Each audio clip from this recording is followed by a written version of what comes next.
রাতের এই নিস্তব্ধতা, অন্ধকারের এই চেপে বসা শ্বাসরুদ্ধ আবহাওয়া, আপনি যদি সাহস করে এসেই পড়ে থাকেন তাহলে স্বাগতম হরর স্টোরি মিডনাইটে। এখানে গল্প হয় না, এখানে ভয় নিজেই কথা বলে। প্রতিটি পর্বে আপনি শুনবেন এমন কিছু কাহিনী যেগুলো ঘুম কেড়ে নেবে আর কল্পনাকে বাস্তব করে তুলবে। তাই যদি ভয় পেতে ভালোবাসেন তাহলে এখনই লাইক করুন, শেয়ার করে আপনার সাহসী বন্ধুদের জানান আর সাবস্ক্রাইব করতে ভুলবেন না। কমেন্টে জানান আপনার প্রিয় ভৌতিক অভিজ্ঞতা বা কোন ধরনের গল্প আপনি শুনতে ভালোবাসেন। তাহলে চলুন আজকের ভিডিও শুরু করা যাক। আমার নাম বিকাশ। আমি একজন বনকর্তা। জঙ্গল সংক্রান্ত কাজ করতে গিয়ে অনেক রহস্যময় অভিজ্ঞতা হয়েছে, কিন্তু গত মাসে যা ঘটল তা ছিল সবচেয়ে ভয়ানক। এই গল্প সেই ভয়ঙ্কর রাতে যা আমাদের জীবনকে সম্পূর্ণভাবে পাল্টে দিয়েছিল। একদিন খবর এলো আমাদের জঙ্গলে এক কোণে অনেক গাছ হঠাৎ শুকিয়ে যাচ্ছে। অঞ্চলটা ছিল খুবই দুর্গম ও নির্জন। আমি ভাবলাম হয়তো কোনো পোকামাকড় বা রোগের কারণে এমনটা হয়েছে। আমি আমার সহকারী রবিকে নিয়ে সেই জায়গায় যাওয়ার সিদ্ধান্ত নিলাম। আমরা দুজনে সরঞ্জাম গুছিয়ে জঙ্গলের দিকে রওনা হলাম। পথ খুব কষ্টকর ছিল। যত এগোচ্ছিলাম গাছগুলো ঘন হয়ে উঠছিল এবং পথ আরও দুর্গম হয়ে যাচ্ছিল। সূর্য ডুবে যাচ্ছিল এবং শিগগিরই অন্ধকার নেমে এলো। আমরা টর্চের আলোতে এগোচ্ছিলাম, তখন হঠাৎ করে কিছু অদ্ভুত শব্দ শুনতে পেলাম। রবি, এই শব্দগুলো কেমন? আমি জিজ্ঞাসা করলাম। জানি না স্যার, হয়তো বাতাসের শব্দ, রবি উত্তর দিল, কিন্তু তার মুখে স্পষ্ট আতঙ্কের ছাপ ছিল। আমরা সেই শব্দের দিকেই এগোতে থাকলাম। কিছুক্ষণ পরে আমরা একটি পুরনো হাভেলির সামনে দাঁড়ালাম, যা জঙ্গলের মাঝখানে ধ্বংসস্তূপ হয়ে পড়েছিল। হাভেলির চারপাশে শুকনো গাছ ছিল। আমাদের মনে হলো সম্ভবত এটাই সেই জায়গা যেখানে গাছগুলো শুকিয়ে যাচ্ছে। আমাদের ভেতরে যাওয়া উচিত, আমি বললাম। রবি কিছুটা দ্বিধা করলেও রাজি হলো। আমরা দুজনেই সাহস জুগিয়ে হাভেলির ভেতর ঢুকলাম। ভেতরে পরিবেশ আরও ভয়ানক ছিল।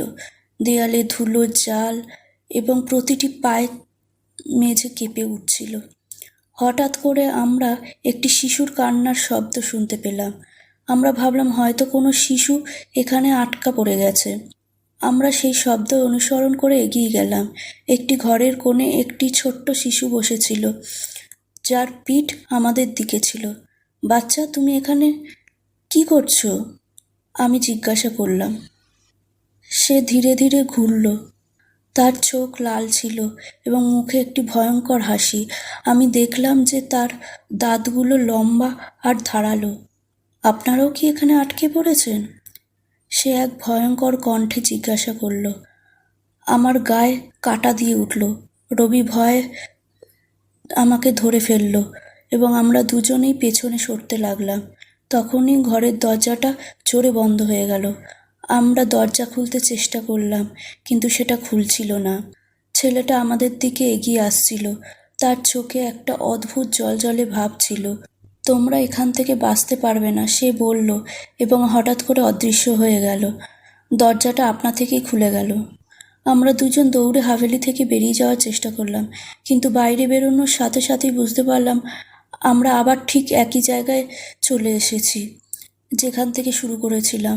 মনে হচ্ছিল এটা আমাদের একটা গোলকধাঁধা। আমরা বারবার একই জায়গায় ফিরে যাচ্ছিলাম। আমাদের টর্চের ব্যাটারিও শেষ হয়ে আসছিল। হঠাৎ করে একটা কণ্ঠ শোনা গেল, তোমরা এখান থেকে বেরোতে চাও? হ্যাঁ, আমি বললাম। তাহলে তোমাদের একজনকে বলিদান দিতে হবে, সে বলল। এই হাভেলির অভিশাপ তখনই শেষ হবে। আমরা দুজনেই হতবাক হয়ে গেলাম। কিন্তু কাকে বলিদান দিতে হবে? আমি জিজ্ঞেস করলাম। সে বলল, তোমাদের কাছে শুধু একটাই বিকল্প আছে, সে বলল এবং অদৃশ্য হয়ে গেল। আমি রবির দিকে তাকালাম। আমরা বুঝতে পারলাম আমাদের কি করতে হবে, কিন্তু সিদ্ধান্তটা খুবই কঠিন ছিল। স্যার, আমি আমার পরিবার ছাড়া বাঁচতে পারবো না, রবি কাঁপতে কাঁপতে বলল।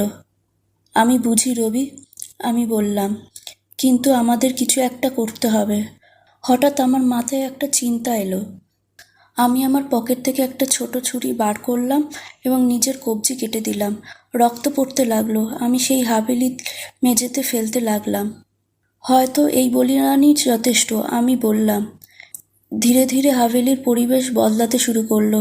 দেয়াল থেকে ধুলো আর মাকড়সার জাল উধাও হয়ে গেল। দরজাগুলো আপনা থেকেই খুলে গেল আর হাভেলির ভুতুড়ে আবহাওয়া মিলিয়ে যেতে লাগলো। আমরা তাড়াতাড়ি বেরিয়ে পড়লাম। এবার আমরা সত্যি বাইরে বেরিয়ে আসতে পারলাম। দৌড়ে জঙ্গল থেকে বেরিয়ে বেস ক্যাম্পে ফিরে আসলাম। সেই রাতের পর আমি আর কখনো হাভেলির কাছে যাওয়ার সাহস করিনি। রবি তখনও আমার সঙ্গে ছিল এবং আমরা দুজনে এই ঘটনার কথা কারোর কাছে বলিনি। আমার হাত সেরে উঠল, কিন্তু সেই রাতের ভয় এখনো আমার মনে গেঁথে আছে। আমি বিশ্বাস করতে শুরু করলাম যে জঙ্গলে এমন অনেক রহস্য আছে যা আমরা বুঝতে পারি না, আর মাঝে মাঝে এই রহস্য থেকে বাঁচতে গেলে আমাদের জীবনেও বাজি রাখতে হয়। কয়েক মাস পর আমি আর রবি আবার স্বাভাবিক জীবনে ফিরে এলাম, কিন্তু সেই রাতের স্মৃতি এখনো আমাদের মনে সতেজ। আমরা কখনো কারোর সঙ্গে এটা শেয়ার করিনি, কারণ আমরা ভয় পেতাম মানুষ হয়তো আমাদের পাগল ভেবে বসবে। একদিন একজন নতুন বন কর্মকর্তা নীল আমাদের বিভাগে যোগ দিল। সে যুবক এবং উৎসাহী ছিল এবং জঙ্গল ঘুরে দেখার খুব আগ্রহ ছিল। সে আমাদের জঙ্গল সম্পর্কে অনেক গল্প শুনেছিল এবং শুনেছিল আমরা কিছু অদ্ভুত অভিজ্ঞতা পেয়েছি। সে আমার আর রবির কাছে জানতে চাইল, এসব কি সত্যি? আমরা সংক্ষেপে তাকে আমাদের কাহিনী বললাম, কিন্তু বেশি বিশদেও গেলাম না। আমরা তাকে সতর্ক করে দিলাম হাভেলির কাছাকাছি না যেতে, কিন্তু তার কৌতূহল তাকে আমাদের সতর্কতা অগ্রাহ্য করতে বাধ্য করল। এক রাতে যখন আমরা সবাই নিজেদের বাড়িতে বিশ্রাম নিচ্ছিলাম, হঠাৎ আমার ফোন বেজে উঠল। ফোনে ছিল নীল। তার কণ্ঠে আতঙ্ক ছিল। স্যার, আমি হাভেলির কাছাকাছি আছি। এখানে কিছু অদ্ভুত অনুভব করছি। আমার বুক কেঁপে উঠল। আমি তাকে সেখানেই থাকতে বললাম এবং সঙ্গে সঙ্গে রবিকে ফোন করলাম। আমরা দুজনেই গাড়ি নিয়ে দ্রুত নীলের লোকেশনের দিকে ছুটে গেলাম। যখন আমরা সেখানে পৌঁছালাম, দেখি নীল অচেতন অবস্থায় পড়ে আছে। আমরা তাকে তুলে গাড়িতে বসালাম এবং বেস ক্যাম্পের দিকে রওনা দিলাম। পথে সে ধীরে ধীরে জ্ঞান ফিরে পেল। আমি তোমাদের সতর্কতা শুনিনি, ভেবেছিলাম এগুলো সব গল্প মাত্র, কিন্তু এখানে সত্যি কিছু আছে, কিছু খুব খারাপ। নীল জানালো যে সে হাভেলিতে ঢোকার পর থেকেই অদ্ভুত শব্দ শুনতে পাচ্ছিল। সে এক ছোট্ট ছেলেকেও দেখেছিল যে তার দিকে এগিয়ে আসছিল। সেই ছেলেটা তাকে একই প্রশ্ন করেছিল, আপনারাও কি এখানে আটকা পড়েছেন? নীল বুঝতে পারল সে এক ভুতুড়ে জগতে প্রবেশ করেছে। অল্প সময় সেই বৃদ্ধ লোকটিও তার সামনে উপস্থিত হলো। সে নীলকেও একই কথা বলল, তোমাকে বেরোতে হলে বলিদান দিতে হবে। কিন্তু এবার কিছুটা ভিন্ন ছিল। নীল দেখল বৃদ্ধ লোকটির চোখে এক অদ্ভুত জ্যোতি, যেন সে আমাদের নতুন কোনো অভিশাপের দিকে টেনে নিচ্ছে। নীল দ্রুত হাভেলি থেকে বেরিয়ে আসার চেষ্টা করলো, কিন্তু বারবার সেই একই জায়গায় ফিরে আসছিল, যেমনটা আমাদের সঙ্গে ঘটেছিল।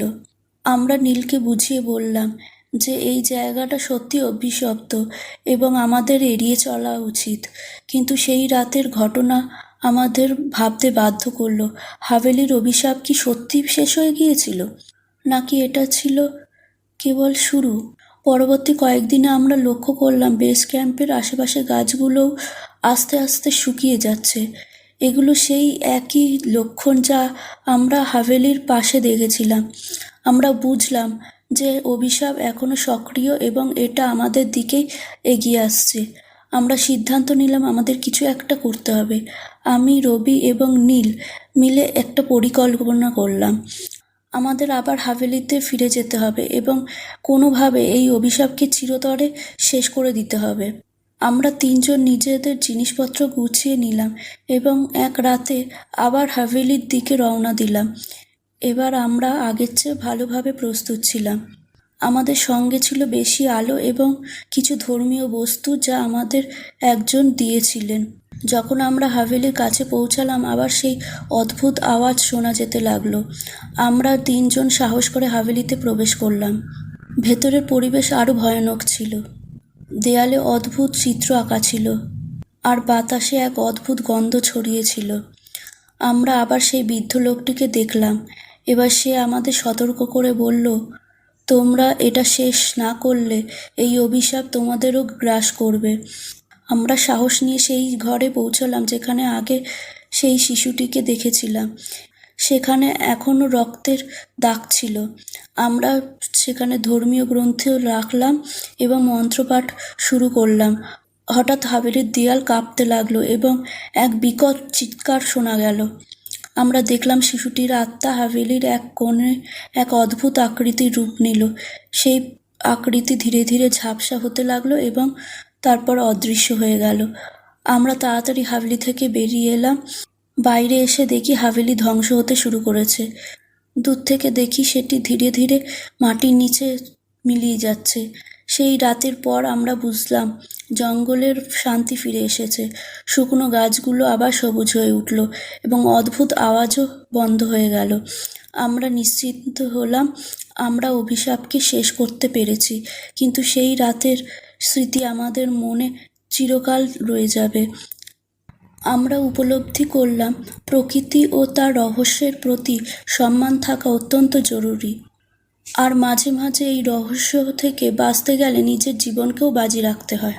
তাহলে বন্ধুরা, কেমন লাগলো আজকের গল্প? আশা করি আপনারা সকলে আজকের গল্প উপভোগ করেছেন। ভয়ের এই পর্ব এখানেই শেষ। এইরকম আরো ভয়াবহ গা ছমছমে গল্প পেতে লাইক দিতে ভুলবেন না, শেয়ার করে ছড়িয়ে দিন এই ভয়ের কাহিনী, আর সাবস্ক্রাইব করে হরর স্টোরি মিডনাইটের সদস্য হয়ে যান। আর হ্যাঁ, কমেন্টে জানাতে ভুলবেন না কেমন লাগলো আজকের গল্প।